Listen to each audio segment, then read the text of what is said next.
இருக்கிறோம். என்னுடைய குடியில் அதெல்லாம் இருக்கு. சதா சிவனை வழிபட்டு கொண்டு வருகிறேன். நான் தான் சாமி கூட்ட போது முதல் தடவை பாண்டி கூட்டேன். சுவாமியே ஒரு விழா எடுக்கிறோம். நீங்க சொன்னாரு நான் ரெண்டாவது கூப்பிட்டாரு. சாமி ஆசைப்பட்டாரு. ஆசைப்பட்டதில்லை நான் மீது ஒரு அன்பு வச்சுக்கிறாரு. நிலவனா இடத்துல அன்பு எடுக்கக்கூடாது.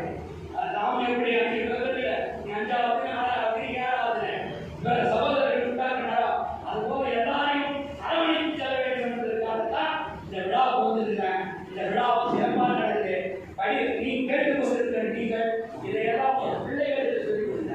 பாரம்பரியம் இருக்க படிப்படியாக வந்து அதே மட்டும் நீங்க தான் இந்த பாரம்பரியமாக சீக்கிரத்தில் யாருக்குமே சொல்லிக் கொடுக்கல.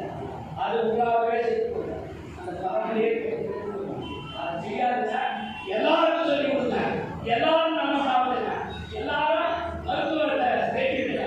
இந்த அலோபதி தேவை எங்க தேவையோ அங்கே மற்ற இடத்துல வந்து இப்படிதான் நடக்க வேண்டியது கூறி வாய்ப்பளித்த எனக்கு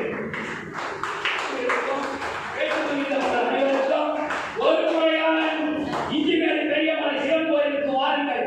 அதை சொன்னேன். இந்தியா அவருக்கு அடுத்தது மலை மேல ஒரு கோயில் கட்டிக்கிற ஒரே ஆள் நான் தான். மலை மேல கோயில் கட்டி நம்ம பார்த்தாரு. ரெண்டாவது அந்த சிவன் கோயில் கட்டது அவர் 10 நாள் கட்டது. இப்ப படிப்பட்ட என்ன உங்களுக்கு தான் தெரியுமா? தெரியாது. ஏன்? நான் ஒரு குக்கிராமத்தில் இருக்கேன். நான் பட்டணத்தில் ஏதோ காஞ்சிபுரத்தில் இருக்கிறேன்.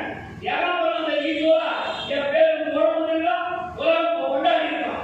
அது மாநாடு சொல்லி வச்சுக்கிறேன். ஈஸ்வரன் எனக்கு தெரியாது. ஆனால் மிகச்சிறந்த கவிஞர் நான் 20